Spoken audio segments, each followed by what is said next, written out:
Four players find themselves chatting away late into the night in their group's private Discord.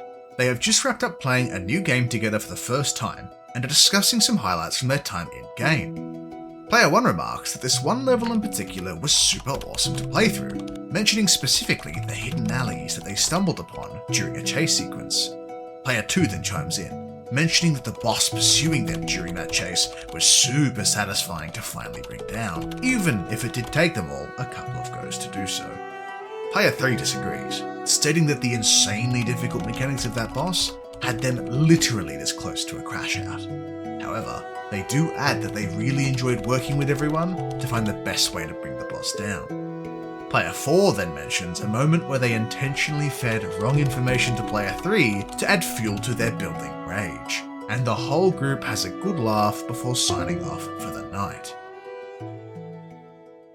All of these players played the same game for the same amount of time. However, what they enjoyed most about this experience differs completely from each other. Similarly, if the players want to play this game again, there will be a different motivation for each player to do so. But why is that? What is it that makes us all so different from one another in our tastes and preferences towards video games? It's literally the exact same game on everyone's screen, yet some of us hate titles that others revere. Whilst we could render it down to everyone's different and likes different things, I feel as though that shouldn't be all there is to it. After all, at the end of the day, people do have preferences, and often these preferences reveal a pattern about the style of play a person has. And as it turns out, someone beat me to this exact problem back in 1996. Everybody welcome to the video, Absolute Gaming Chad, Richard Bartle. This is the man who defined the taxonomy of gamers. First, let's discuss what taxonomy is and why it's important. Then I'll touch on the point of applying taxonomy to the video game industry. Surprisingly, taxonomy has nothing to do with anything financial and is actually a term from the field of biology. It's the classification of both living and extinct organisms. More specifically, it's the methods used to classify separate plants and animals into the hierarchies you may or may not have seen during a high school science class or two. A Britannica article on taxonomy by A.J. Kane states that people who live close to nature usually have an excellent working knowledge of the elements of the local fauna and flora important to them, and also often recognize many of the larger groups of living things, such as fishes, birds, and mammals, for example. To contextualize this, game developers, that being those who live closely within the video games industry, possess a working knowledge of the types of players their games can be made for. They are aware of the larger groups of players, those who gravitate towards genres and IPs, yet they have an excellent working knowledge of the types of players relevant to their own playstyle. What this means for gamers like you and I is that taxonomy is the methods for defining where we fit in the grand scheme of player types. It doesn't stop at the basic classification of, oh, he likes FPS and anything from Nintendo. It dives deeper and defines us into gamers of unique playstyle. That classification is quite important, not just for establishing what kind of players certain games will attract, but also for allowing developers to ensure that their games can hold the interest of multiple styles of play at once. Taxonomy defines us so that developers can better understand their players from an objective standpoint. This in turn provides them with the ability to plan out a game's content to accommodate for more players than what might have been initially planned. The result of this process is why, putting development quality aside, some games are well enjoyed by many, while others are beloved by just some. These games are specially tailored to suit only a portion of players versus those that are accommodating to most or all styles of play. But what are these styles of play? And just how many are there? Before we begin, it's important to know that the taxonomy of players is not a guide to be used for stereotyping people. People are not defined by the type of player they are, and a player's type should only be determined by the assessment of that player themselves. These types are used purely to guide devs during the early stages of development. On that note, let us touch on my personal type of playstyle first, given it's the one I am the most familiar with, Explorers. As the name implies, Explorers are players whose love of gaming comes from the act of exploring virtual spaces. This can be in the form of literally making discoveries in spaces such as that of levels or zones, but often also extends to learning the systems, mechanics, and stories of these worlds. Explorers are okay with mundane, repetitive tasks as long as the results bear new things for them to enjoy. They value knowledge of the game worlds they live in, and enjoy being able to divulge that knowledge to those new or less experienced. They live for the joy that comes from discovering, finding secret passages, Easter eggs, gorgeous grottos, the act of learning something new. It's what drives them to complete games they otherwise might not have. The best way to keep the explorers of the world enticed by a game is to give them something worth exploring. A killer story hook, unique environments, hidden lore, secret rooms. All of these are prime examples of the first thing explorers will be racing to find when they load into a game for the first time. But if simply looking around isn't enough to satisfy, you might find yourself looking for something more to achieve. Achievers get things done. They live to gain and often strive to score highest amongst their fellow players. They love sharing their progress towards self-set goals and especially enjoy working together to overcome adversity. These are the gamers who hang around after a game is finished to earn that sparkly platinum trophy or that 0.2% earned achievement to finish the game in mega super nightmare permadeath difficulty. Speedrunners have a special podium amongst the achievers, seeking the thrill of becoming increasingly better with each playthrough to a point of being satisfied or the fastest in the world. Game titles that attract achievers in droves are those who offer a challenge from the get-go. These games have steep learning curves, a thriving online community, and visual progression trackers, such as badges, titles, and increasingly cool armor sets. Souls-like, rage titles, and competitive online spaces such as League of Legends are where achievers thrive, but this doesn't stop them from appreciating the smaller achievements that come from simpler titles. Collecting all of the memory sequences in Breath of the Wild is something enticing to both explorers and achievers alike. Explorers seek to learn more of Link's past, while achievers seek to restore all of Link's memories. The process for achieving these two outcomes is identical, but the motivation to do so depends on the player. Of course, there are also those who seek out Link's memories for a completely different reason.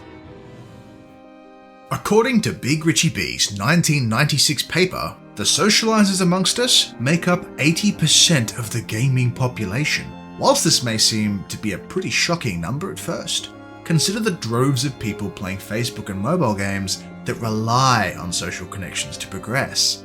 Socializers experience their greatest moments of joy through the interactions had with other players. They are either a step beyond explorers and achievers or a step below. Some are content playing games built for social activities, such as Among Us, Lethal Company, and web fishing, while others face down the difficult climb to Elden Lord, with the subconscious goal of engaging with other players who endured that same journey. Socializers thrive in settings where roleplay is encouraged and will often go out of their way to do so. Some even make their way to game stores on a weekly basis to fight monsters and steal treasures in the worlds of Dungeons & Dragons and other tabletop role-playing games. Some mistake socializers for those who are passive when it comes to player versus player activities. The reality is that socializers would rather work together with other players to overcome adversity than face a problem head-on on their own until they win. This, however, is not how the final player type does things. When you read the word killer, it can't be helped that these players come across as evil or dangerous. But the scary reality is that these players are only a stone's throw away from socializers. Killers take joy in affecting the experience of other players. They seek to create chaos, evoking negative experiences for other players either through victory in competitive settings, regardless of the method, or through social manipulation. Whether the killers choose to troll, rage bait, gaslight, or cheat, the moment they are given the satisfaction of another player's time being affected, they've achieved the requirement for fun.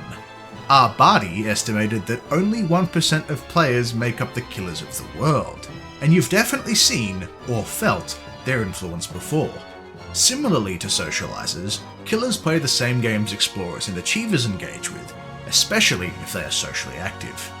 As bad as killers may seem, they are just as vital to the player ecosystem as any of the other types. Developers will often allow an otherwise single-player experience to have multiplayer features just so they can satisfy the killers amongst their audience. Take Invasions from the Soul series as a prime example. It gives the achievers something to overcome, and the killers a chance to intervene an otherwise peaceful playthrough. Though note that FromSoft allow players to turn off these invasions should they wish to focus on their playthrough experience unburdened by others. So there you have it, the 4 types of players. These are the player types the developers make their games for.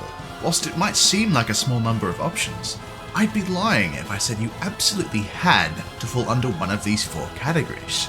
In reality, the kind of player you actually are, it's on the graph.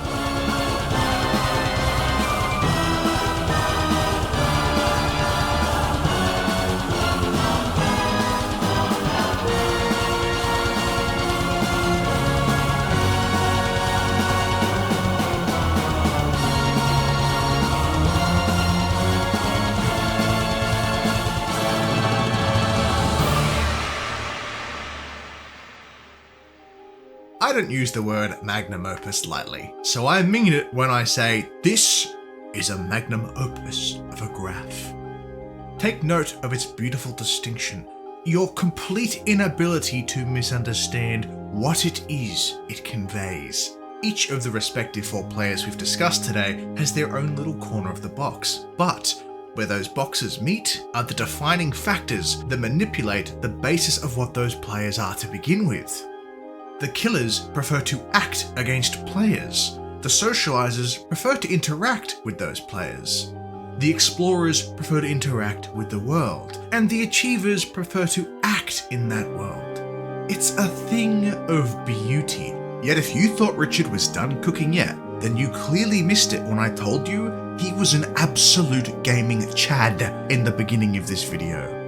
Bartle's 1996 paper is titled Hearts, Clubs, Diamonds and Spades, a tribute to the famous standard deck of playing cards and its 4 suits.